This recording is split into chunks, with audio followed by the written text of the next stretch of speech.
예수님은 살아계십니다. 예수님은 살아계십니다. 살아계신 그 예수님은 지금 이곳에 우리와 함께 하신 줄로 믿습니다. 너무나 무기력하게 십자가에 못 박혀 죽으신 예수 그리스도이십니다.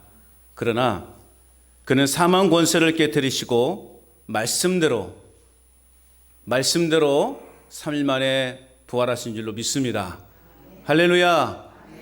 하나님의 은혜와 축복이 오늘 복된 이 부활의 주일 주의 전에 나와 예배하시는 여러분과 또 여러분의 가정과 또 생업의 현장 위에 항상 충만하시기를 주 예수 그리스도의 이름으로 축복합니다. 여러분, 세상을 변화시키고 또 세상을 변화시킨 기독교의 역동성은 바로 예수 그리스도의 부활에 있습니다. 기독교는 역사적으로 수없이 많은 박해와 또 도전을 받았지만 언제나 그 위기를 갱신의 계기로 삼았습니다. 그리고 스스로를 정화하면서 세상을 압도하는 생명력으로 변화의 주체가 되어 왔습니다. 그래서 이 부활 신앙은 기독교의 핵심이고 또 신앙의 초석이고 변화된 삶의 원동력이다 말할 수 있습니다. 기독교에 있어서 이 부활이 빠지면 기독교로서의 생명력을 잃게 되는 것입니다.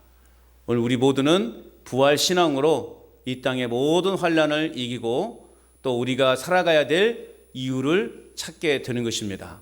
여러분, 부활 신앙으로 날마다 승리하시기를 바랍니다.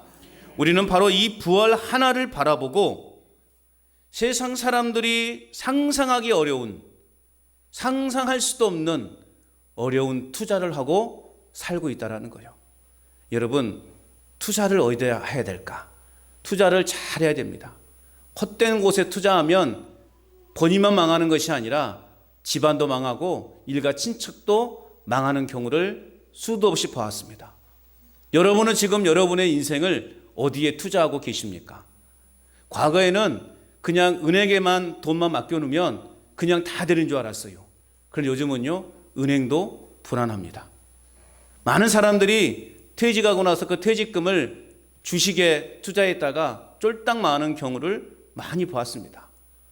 여러분은 인생의 투자를 어디에 하고 있습니까? 돈 버는데 투자하고 있습니까? 세상 사람들이 바라고 세상 사람들이 추구하는 그 행복이라고 하는 세상적인 그 행복이라는 것에 여러분 투자하고 살고 계십니까? 그런 우리의 인생의 투자는 한계성이 있습니다. 끝이 있고 그것이 우리의 영혼을 보장해 주지 못한다는 것이죠. 일시적인 행복과 일시적인 만족과 일시적인 기쁨을 얻을 수는 있습니다. 그러나 그 기쁨이 영원하지 않다라는 거죠. 사람은 또 다른 욕심과 욕망 속에서 또 다른 무엇을 찾게 되고 그래서 그동안 내가 쌓아왔고 모아왔던 것을 한순간에 다 날려버리는 그러한 경우가 참 많습니다. 그러나 우리 그리스도인들은 이 부활이라고 하는 이 부활 하나만을 바라보고 세상 사람들이 상상하기도 어려운 투자를 하면서 살고 있다는 것입니다. 그런데 중요한 것은 우리의 투자에는 실패가 없다라는 사실입니다. 그렇기 때문에 여러분, 오늘 우리에게 있어서 부활이 없다면, 오늘 우리에게 부활 신앙이 없다면 우리처럼 불쌍한 인간들도 없을 것입니다. 그러지 않습니까, 여러분? 평생을 내가 하나님을 위해서 몸 바쳐, 물질을 바쳐, 시간을 바쳐, 모든 걸 다 바쳐서 여기까지 왔어요. 그런데 우리에게 부활 신앙이 없다면 얼마나 우리 그동안의 인생이 헛된 인생이냐 말이죠. 그러나 우리가 기쁨으로, 감사함으로 우리의 시간과 물질과 내 삶 전체를 바칠 수 있는 것은 바로 부활 신앙이 있기 때문에 그렇습니다. 그 부활 신앙이 있기 때문에 우리는 오늘도 감사함으로 하나님 앞에 나와서 예배할 수 있는 것입니다. 그래서 여러분, 사도 바울은요, 고린도전서 15장의 말씀에 보면 부활이 없다면 모든 사람 가운데 우리가 가장 불쌍한 자라고 그렇게 고백하고 있습니다. 부활이 없다면 우리가요, 세상에서 제일 불쌍한 사람이래요. 그런데 우리에게는 부활신앙이 있어요, 없어요? 그러니 어떻습니까? 우리가 세상 누구보다도 가장 할렐루야. 우리는 세상 그 누구보다도 가장 행복한 사람이라는 거예요. 여러분 행복을 누리고 계십니까? 행복을 누리고 계십니까? 특별히 간전 제일 깨우니까 더 행복하시죠? 할렐루야. 우리에게는 이 부활신앙이 있으니 우리는 세상에서 가장 행복한 삶을 살고 있는 거예요. 난 참 행복합니다. 난 참 행복합니다. 이건 잘 따라 부르시네. 네. 여러분 이 가사가 복음이에요. 복음. 우리는 그래서 행복한 거예요. 왜 행복한 거예요? 부활신앙이 있기 때문에. 나는 인생은 죽지만 그러나 잠자고 일어나는 것처럼 우리는 하나님의 나라에서 영생의 삶을 살 수 있다라고 하는 그 믿음과 확신이 있기 때문에 우리는 결코 죽음이 인생의 끝이 아니고 죽음이 우리에게 두려움의 대상이 아니라 우리가 능히 기쁨의 그러한 죽음이라는 것이죠. 하나님의 나라에 이르기 위한 그 문이기 때문에 우리는 죽음 그 자체를 두려워하지 않는 것입니다. 그러므로 부활의 능력과 부활의 축복을 여러분 날마다 누리며 살아가시기를 주의 이름으로 축원합니다. 여러분 베드로와 요한이 늘 하던 대로 오후 3시 기도 시간에 기도하러 성전으로 가고 있었습니다. 그런데 성전에 들어가기 전에 그들은 성전 미문에 앉아서 구걸하고 있는 안진뱅이 한 거린을 만나게 됩니다. 그는요 나면서부터 한 번도 걸어본 적이 없는 아주 불쌍한 거린이었습니다. 그 거린은 날마다 그 성전 미문에 앉아서 지나가는 사람들에게 한 푼 줍시오, 한 푼 줍시오 구걸하는 그러한 사람이었어요. 그날도 그는 사람들에게 구걸하고 있었는데 마침 베드로와 요한이 지나가는 것을 보게 된 것입니다. 구걸하는 그 거린을 눈여겨보면서 그를 향해 베드로와 요한은 이렇게 이야기했습니다. 아니 이렇게 선포했습니다. 뭐라고 선포했습니까? 은과 금은 내게 없으나 내게 있는 것으로 그에게 주니 나사렛 예수 그리스도 이름으로 일어나 걸어라. 나사렛 예수 그리스도 이름으로 일어나 걸어라 라고 선포하면서 그의 오른손을 잡아 일으켰더니 한 번도 걸어본 적이 없는 그 사람이 벌떡 일어나서 걷기 시작한 것입니다. 태어나면서부터 40여 년 동안 단 한 번도 걸어본 적이 없는 그 안진뱅이 거린이 벌떡 일어나더니 성전 안으로 뛰어 들어가면서 기뻐 뛰면서 하나님을 찬양했다는 거예요. 여러분 얼마나 기뻤겠어요. 내 인생 그냥 이렇게 끝나는 것으로 그 사람 아마 생각했을 거예요. 나는 평생을 이렇게 그냥 앉아서 그냥 지나간 사람들에게 돈 한 푼 줍시오 그렇게 구걸하면서 그 인생 끝날 줄 알았어요. 그런데요 베드로와 요한의 그 선포의 메시지를 받고 나서 한 번도 걸어본 적이 없는 이 사람이 걷게 되었다라는 것이죠. 성전 안에 어떤 일이 벌어졌겠어요? 난리가 난 거죠. 성전 안에 있는 모든 사람들이 눈앞에 일어난 이 사건을 보면서 할 말을 다 잃어버렸어요. 이제 성전 안에 있는 모든 사람들이 병에서 나은 이 사람과 또 이 사람의 병을 고쳐준 베드로와 요한에게 시선이 집중됩니다. 이와 같이 놀라운 능력을 행한 베드로와 요한을 두려움과 놀라움의 시선으로 사람들이 바라보기 시작합니다. 이때 베드로가 그곳에 모인 사람들에게 또 이렇게 선포합니다. 사도행전 3장 12절에서 15절 말씀에 보면 여러분 어찌하여 이 일을 이상하게 여깁니까? 또 어찌하여 여러분은 우리가 우리의 능력이나 경건으로 이 사람을 걷게 한 것처럼 우리를 바라보고 있습니까? 하나님께서는 예수 그리스도를 영광스럽게 하셨습니다. 그러나 여러분이 생명의 근원 되시는 그 주님을 죽이지 않았습니까? 그러나 하나님께서는 그를 죽은 사람들 가운데서 살리셨습니다. 우리는 이 일의 증인입니다. 라고 그렇게 선포했어요. 즉 부활하신 예수 그리스도께서 이 일을 행했다라는 말씀이에요. 우리에게 능력이 있어서, 우리가 가진 능력이 뛰어나서 우리가 이 사람을 고친 것이 아니라 부활하신 예수 그리스도께서, 아니 당신들이 십자가에 못 박아 죽인 그 예수 그리스도, 그리고 부활하신 그 예수 그리스도께서 이 일을 행하셨다라고 지금 베드로는 그 성전 안에 있는 사람들에게 선포하고 있는 것입니다. 죽임당하신 예수님, 그러나 그 예수님은 죽음에서 살아나셔서 이 큰 일을 행했다라고 지금 베드로는 사람들에게 선포하고 있는 것입니다. 여러분, 베드로를 비롯해서 또 그 나머지 제자들은 어떤 사람들이었습니까? 예수님과 3년 동안 함께 살았던 사람들이었어요. 그들은 예수님으로부터 야, 나 고난을 당하고 나 죽임을 당한다, 그러나 내가 3일 만에 다시 살아날 것이다 라는 이 메시지를요 수도 없이 들었어요. 그럼에도 그들은 어떻게 되었어요? 예수님께서 잡히시던 날 밤에 모두가 다 도망쳐 버렸어요. 예수님을 배반한 이 가룟유다는 양심의 찔림을 받아서 스스로 목매어 자살해 버렸습니다. 수제자라고 불리던 베드로 역시 내가 주님과 함께 죽을지언정 나는 결코 주님을 버리지 않겠습니다라고 그렇게 맹세까지 했지만 그는 3번이나 예수님을 모른다고 부인했던 아주 비겁한 사람이 되어버리고 말았어요.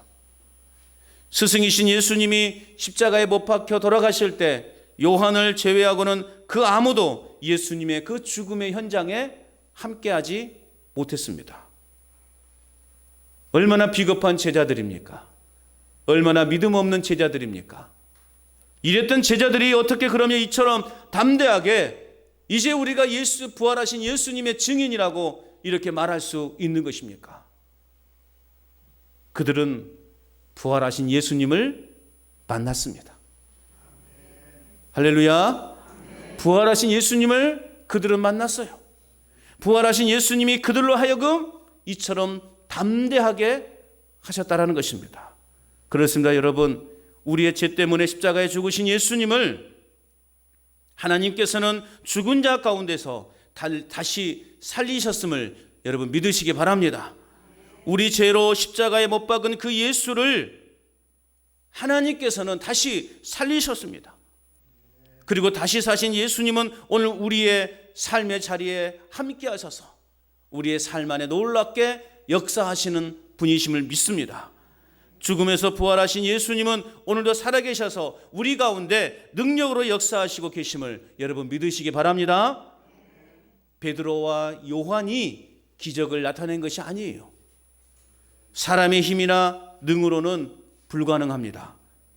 그러나 부활하신 예수님으로 말미암아 이 앉은뱅이가 일어서게 된 줄로 믿으시기 바랍니다. 부활하신 예수님으로 말미암아 평생 앉은뱅이로 살아야 했던 그 거린이 기뻐 뛰며 성전으로 들어가서 찬양할 수 있게 된 줄로 여러분 믿으시기 바랍니다. 예수님의 이름에 권능이 있습니다. 부활하신 예수님의 이름에 능력이 있습니다. 이런 예수님의 권능과 이런 예수님의 능력이 그를 살리했다는 것이에요. 오늘도 동일하게 이 부활하신 예수님의 권능과 부활하신 예수님의 이름의 능력이 저와 여러분들을 살리신 줄로 믿습니다. 여러분, 오늘 우리가 부활하신 예수님을 몰랐다면 우리는 어떻게 지내고 있었을까요? 부활하신 예수님을 우리가 알지 못하고 지냈다면, 알지 못하고 지금 살고 있다면 우리의 인생이 어떻게 되었을까요? 우리 역시 평생 그 어둠의 그늘 아래서 죄의 종노릇하고 있어야만 하는 참으로 비참한 존재들이었을 것입니다. 그러나 부활하신 예수님께서는 오늘 저와 여러분들에게 밝은 광명의 빛 가운데로 인도하셨고 오늘 저와 여러분들에게 영생의 삶을 허락하여 주신 줄로 믿습니다. 슬픔과 좌절 속에서 내 자신을 한탄하며 살아야 했던 우리의 인생을 부활하신 우리 예수님께서는 기쁨과 소망이 넘치는 삶으로 우리의 인생을 바꿔 주셨다라는 것입니다. 부활의 예수님을 만난 사람은 절망의 자리에서 일어설 수 있는 거예요. 이와 같이 부활하신 예수님으로 말미암아 우리의 삶에 놀라운 기적이 일어나고 있음을 여러분 또한 믿으시기 바랍니다. 여러분, 예수님은 말씀대로 부활하셨습니다.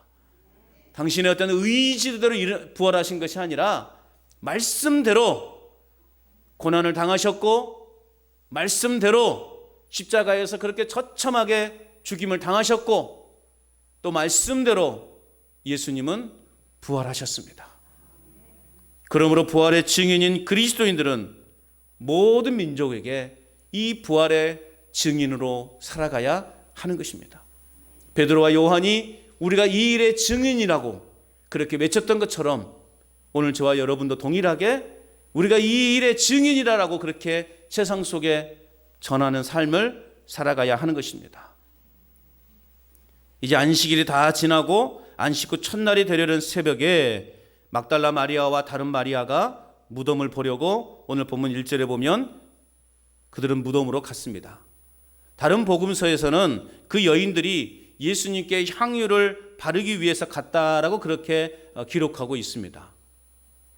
여하튼 이 여인들은 안식 후 첫날 그때 예수님의 이렇게 시신이 안치되어 있는 무덤으로 갔습니다.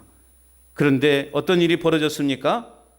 2절 말씀 같이 읽어볼까요? 시작. 큰 지진이 나며 주의 천사가 하늘로부터 내려와 돌을 굴려내고 그 위에 앉았는데, 자, 여인들이 무덤에 갔을 때 어떤 일이 벌어졌어요? 큰 지진이 났어요. 그런데 오늘 본문에 보니까 그 무덤에 지진이 일어난 이유에 대해서 오늘 또 설명해 주고 있죠. 뭐라고 설명되고 있어요? 주의 천사가 하늘로부터 내려와서 큰 돌을 굴려냈기 때문에 지진이 난 것처럼 느껴졌다라는 거죠. 무덤을 막고 있었던 돌은요, 웬만해서는 움직일 수 있는 돌이 아니었어요. 큰 바위 덩어리로 그 문을 막고 있었기 때문에. 왜 그랬을까요?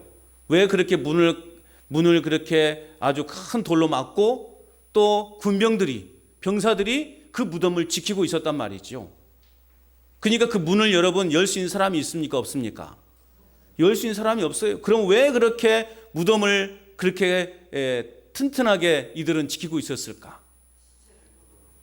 그래, 시체를 도둑 맞을까 봐. 새벽 기도를 나오신 분들은요 알아요. 엊그제 본문이었으니까. 대제사장과 바리새인들은 어떻습니까? 바리서기관들은 예수님을 십자가에 죽게 한 인물들 아니에요? 신성모독죄라고 하면서 네가 무슨 하나님의 아들이냐, 네가 무슨 그리스도냐, 네가 무슨 메시아냐 라고 하면서 메시아인 걸 부정하면서 십자가에 죽게 했잖아요. 그런데요, 막상 예수님이 죽고 나니까요 불안한 생각이 드는 거예요. 그래서 어떻게 해서 빌라도에게 찾아가서 그래, 혹시 제자들이 몰래 시신을 훔쳐가 가지고 예수님이 부활하셨다고 할까 봐. 예수님이 그랬잖아요. 네가 이 성전을 헐라 내가 3일 만에 다시 이렇게 세우리라. 내가 3일 만에 다시 살아나겠다는 그러한 의도 아닙니까? 그러니까 이들은 겉으로는 막 말도 안 되는 소리라고 그렇게 손가락질 했지만 내심 불안함이 있었던 거예요. 진짜 저 사람이 메시아면 어떡하지? 진짜 저 사람이 그리스도면 어떡하지? 저 사람이 진짜 부활하면 어떡하지? 그런 불안함이 저들의 마음속에 있었어요. 그래서 빌라도에게 찾아가서 그 무덤을 좀 잘 지켜달라고. 그래서 병사들이요 그 무덤을 3일 후에 부활한다고 했으니까 3일 동안 잘 지켜달라고 그렇게 부탁을 했던 거죠. 그런데 그 무덤 문이 열렸어요. 얼마나 큰 바위로 그 문을 막고 있었는지 천사가 그 돌무덤을 그 무덤 문을 여니까 굴리니까 막 지진이 일어나는 것처럼 흔들렸단 말이죠. 구약에서는 이 지진이라는 표현 속에는 하나님의 임재, 상징을 의미하고 있습니다. 천사가 임한 거예요. 하늘로부터 천사가 내려와서 그 큰 돌을 굴려내버렸습니다. 그리고 하늘로부터 내려온 그 천사는 큰 돌을 굴려낸 승리자처럼 그 바위 위에 앉아 있었어요. 상상이 되십니까? 그 문을 가로막고 있던 큰 문을 옮기고 굴려서 그 위에 다 앉아있는 이 모습. 사람들은 생명의 주님을 죽였지만 하나님께서는 그 죽은 자 가운데서 다시 살리셨습니다.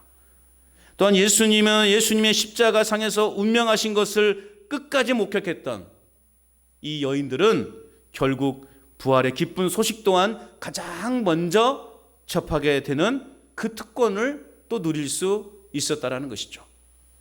즉 이 놀라운 부활의 복음으로 초대를 받은 최초의 사람들이 되었다라는 거죠.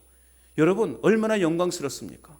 이 부활의 첫 만남을 예수님을 따라다니던 제자들도 아니고 수제자라고 그렇게 외쳤던 베드로도 아니고 사람들의 관심 밖에 있었던 여인들이었다라는 거예요. 그래서 우리 한국교회는 여자 성도님들이 없으면 교회가 안 되는 것 같아요. 우리 여자분들의 이러한 특심, 이 열심, 이 간절함이 우리 한국교회를 살리지 않았나. 또 앞으로 계속 살려갈 줄로 믿습니다. 우리 교회만 보세요. 일할 사람이 없다니까 일할 사람이요. 어쨌든 오늘 예수님의 그 십자가의 자리까지, 죽음의 자리까지 끝까지 따라가면서 그 예수님을 지켰던 여인들은 결국 예수님의 그 부활의 첫 만남의 축복을 이룰 수 있었던 것이죠. 자, 무덤을 지키던 그 병사들은 어떻게 되었을까요? 4절 말씀 읽어볼까요? 4절 시작. 지키던 자들이 그들을 무서워하며 떨며 죽은 사람과 같이 되었더라. 자, 죽은 자를 지키던 자들은 죽은 자처럼 심판 앞에 놓이게 되고 죽은 자는 산자가 되어 생명을 얻게 되었다라는 거죠. 이것이 바로 인간의 역사를 이끌어 가시는 하나님의 방법이라는 거예요. 죽은 자를 지키던 자들이 결국 심판 앞에 놓이게 된 거예요. 벌벌 떨면서. 그러나 죽은 자가 일어나서 생명을 전하는, 생명의 역사를 나타내는 그러한 관계가 되었다라는 거죠. 이게 하나님의 방법입니다.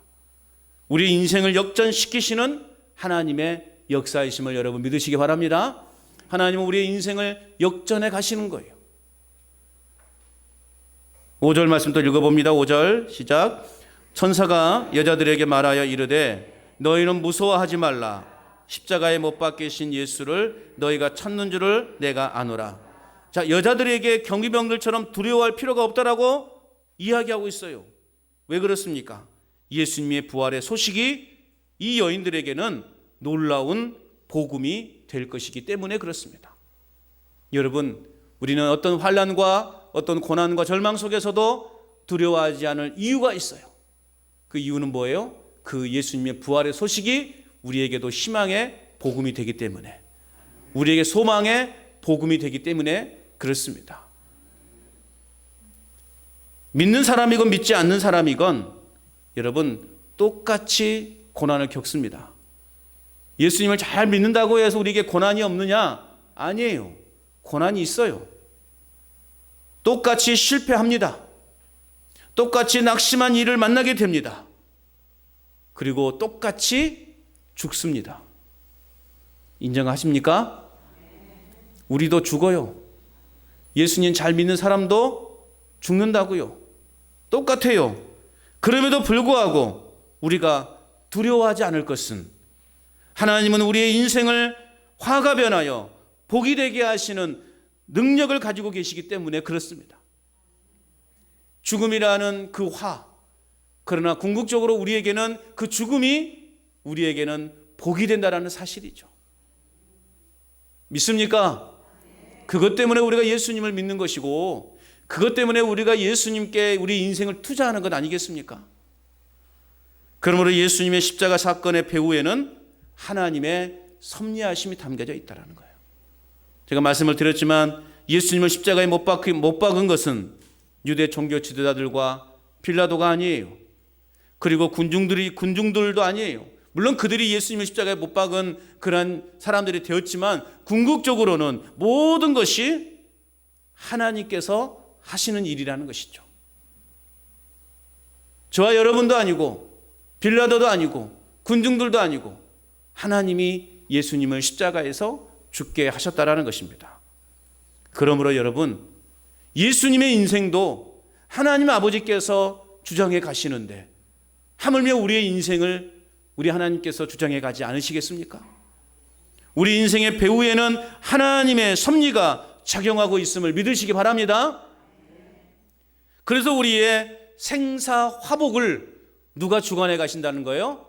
하나님께서 주관해 가신다는 거예요.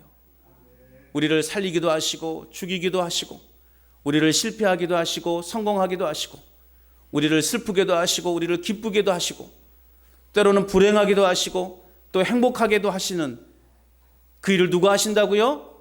하나님께서 하신다는 거예요. 믿으시기 바랍니다. 이러한 믿음이 우리에게 있어야 우리가 살만한 인생을 살 수 있는 거예요. 이러한 믿음이 우리에게 있어야 우리의 인생이 행복한 거예요. 이스라엘 출애굽한 이스라엘 백성들처럼 조그만 어려움이 있으면 하나님은 안 계신가비요? 내가 그동안 잘못 믿었는가비요? 이것이 아닌가비요?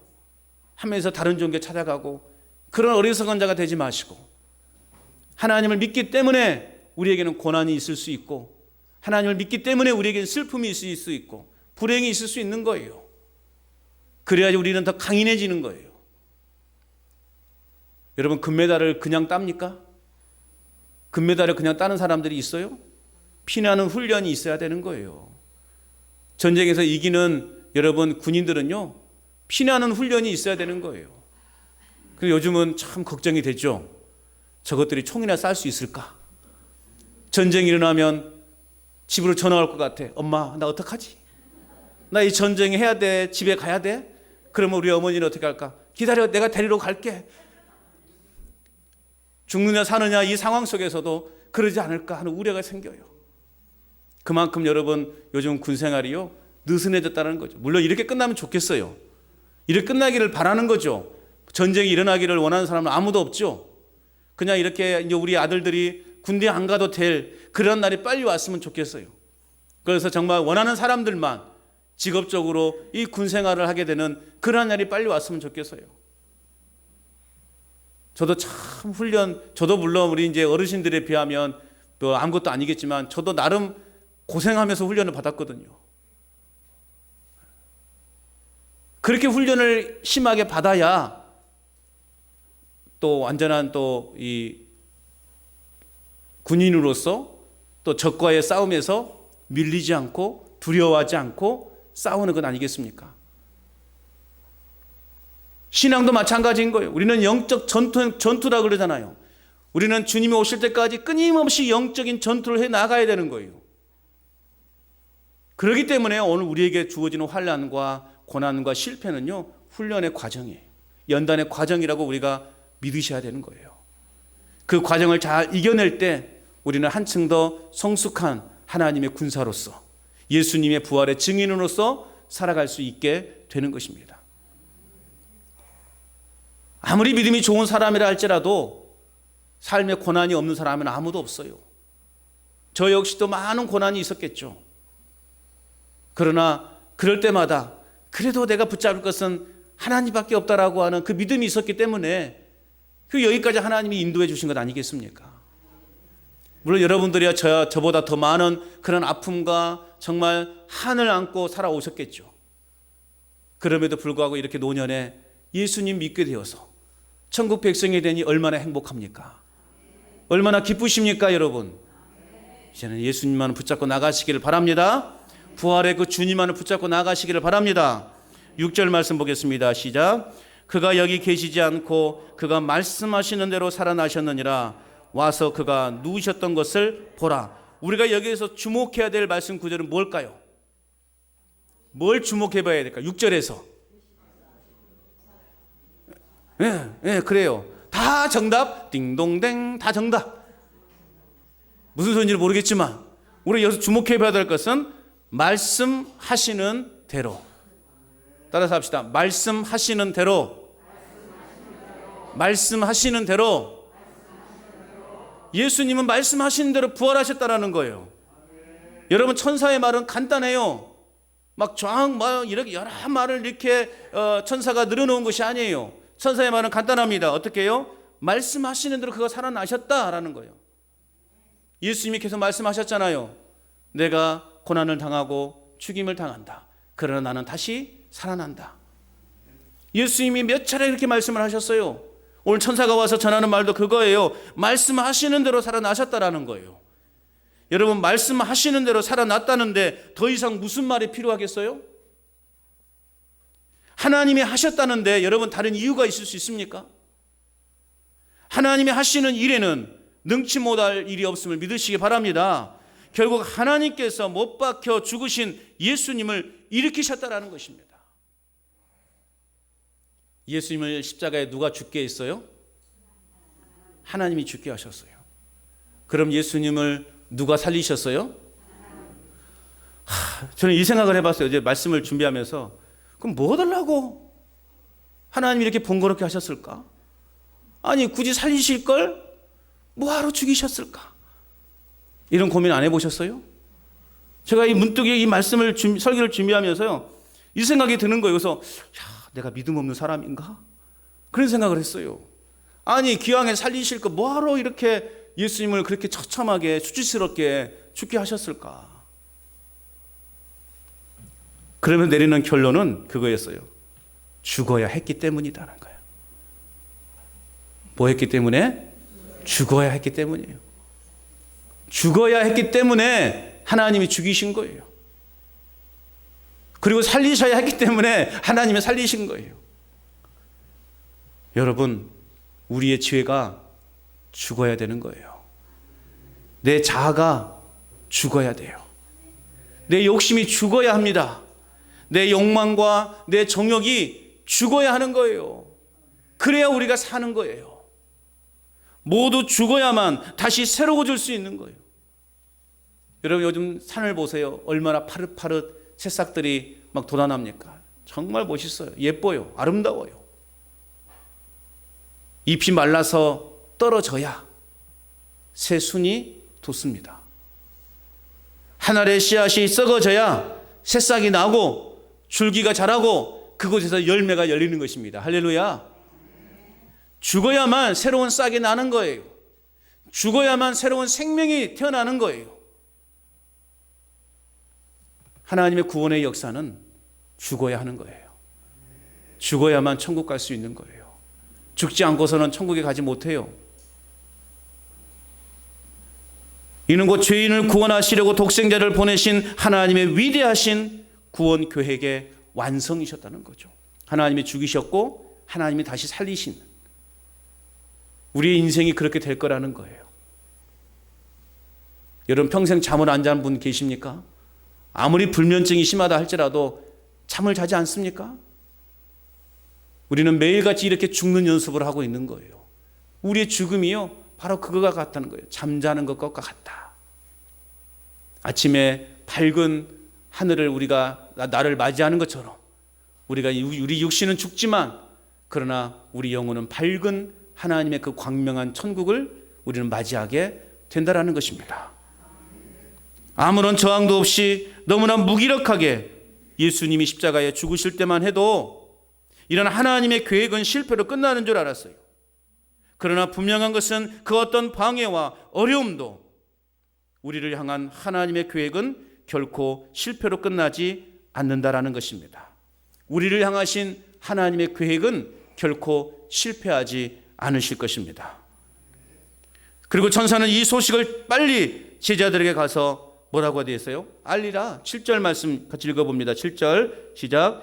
또 빨리 가서 그의 제자들에게 이르되 그가 죽은 자 가운데서 살아나셨고 너희보다 먼저 갈릴리로 가시나니 거기서 너희가 배우리라 하라.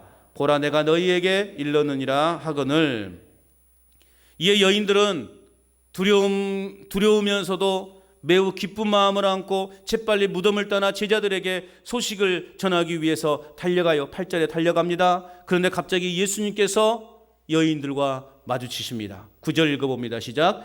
예수께서 그들을 만나 이르시되 평안하냐 하시거늘 제자들이 나아가 그 발을 붙잡고 경배하니 평안하냐, 너희는 기뻐하라 라는 명령어예요. 너희는 기뻐하라, 두려워하지 말고 기뻐하라. 평안하냐 이 말이요, 예수님이 부활하신 후에 던지신 첫 번째 음성이에요. 그런데 이 첫 번째 음성을 누가 들었어요? 여인들이 듣게 된 거예요. 얼마나 놀라운 특권입니까? 그래서 이 여인들은 나아가 그 발을 붙잡고 경배했다라는 거죠. 그 발을 붙잡았다라는 표현은 무엇을 말하는 것일까요? 만약에 예수님의 그냥 영 그 자체로만 계셨다면 그 발목을 붙잡을 수 있을까요? 붙잡을 수 없어요. 그러나 육신으로 부활하셨기에 이 여인들은 예수님의 발을 붙잡았다라는 거죠. 이건 결국 무엇을 말하는 거예요? 예수님의 부활은 환상이나 착각이 아니라 실제적이고 육체적인 사건임을 의미하는 거예요. 이런 부활의 놀라운 역사예요. 그러므로 부활에 관하여 더욱 확신 있는 삶을 위해서는 어떻게 해야 되는가? 오늘 여인들이 부활하신 예수님께로 나아갔던 것처럼 우리도 예수님께로 가까이 나아가야 되는 거예요. 예수님을 쫓는 자들은 그의 말씀을 듣고자 가까이 예수님께로 나아갔어요. 또한 병고침 또한 받고자 원하는 자들도 예수님께 가까이 나아갔어요. 예수님께 가까이 나아가는 자가 예수님의 능력을, 예수님의 권능을, 예수님의 임재를 경험할 수 있게 되는 것입니다. 그러므로 우리는 세상이 아니라 예수님께로 가까이 나아가야 되는 것입니다. 사람들이 예수님께 가까이 나아간다는 건 뭐예요? 하늘의 은총을 입고 구원함을 받기 위함인 거예요. 오늘 저와 여러분들이 예수님께로 가까이 나아가야 돼요. 이 어렵고 힘든 세상 속에서도, 또 유혹이 많은 이 세상 속에서도 우리의 영원한 목자 되신 예수님께로 가까이 나아간 자만이 영원히 살 수 있는 것입니다. 여러분, 예수님께 가까이 나아가시기를 바랍니다. 그래야 은혜를 입을 수 있는 거예요. 가까이 나아가야 죄인을 용서하시고 구원하시는 하나님의 사랑을, 그 언약을 경험할 수 있게 되는 것입니다. 그 말씀이요 10절에서 말씀하고 있어요. 10절 읽어봅니다. 시작. 이에 예수께서 이르시되 무서워하지 말라. 가서 내 형제들에게 갈릴리로 가라 하라. 거기서 나를 보리라 하시니라. 제자들은 위기의 순간에 예수님을 버리고 다 도망갔어요. 저런 배은망덕한 녀석들. 예수님이 그들을 만나서 정말 이 회초리라도 들고 싶은 마음이 왜 없었겠어요? 그런데 우리 예수님은 어떻게 했습니까? 여전히 그들을 뭐라고 부르고 있어요? 뭐라고 부르고 있어요? 내 형제들이라고 부르고 있는 거예요. 내 형제들이라고. 나를 배신하고 도망간 저 녀석들을 예수님은 여전히 내 형제로 부르고 있는 거예요. 그리고 하나님 나라로 초대하고 있는 것입니다. 처음으로 예수님을 만났던 갈릴리에서 그들은 다시 부활하시는 예수님을 만나게 될 것이라고 말씀하고 있어요. 그래서 새로운 생명과 은총의 삶이 시작될 것이다 라고 예수님의 이렇게 메시지를 전하고 있는 것입니다. 여러분, 예수님께서는 어둠의 권세를 이기시고 동이 터오는 이른 아침에 우리 모두에게 새로운 생명을 주시기 위해서 부활하셨음을 믿으시기 바랍니다. 우리는 무엇보다 부활의 이 놀라운 은혜를 입은 자답게 이제 우리는 어떤 삶을 살아가야 되는가? 바로 하나님 나라를 위해서 헌신하며 살아가야 될 사명이 우리에게 주어진 것입니다. 그래서 예수님은 마지막으로 제자들에게 명령과 유언을 남기셔요. 오늘 읽지 않았지만 우리 18절에서 20절 말씀 우리 같이 화면을 보면서 읽어봅니다. 마태복음 28장 18절에서 20절 말씀 시작.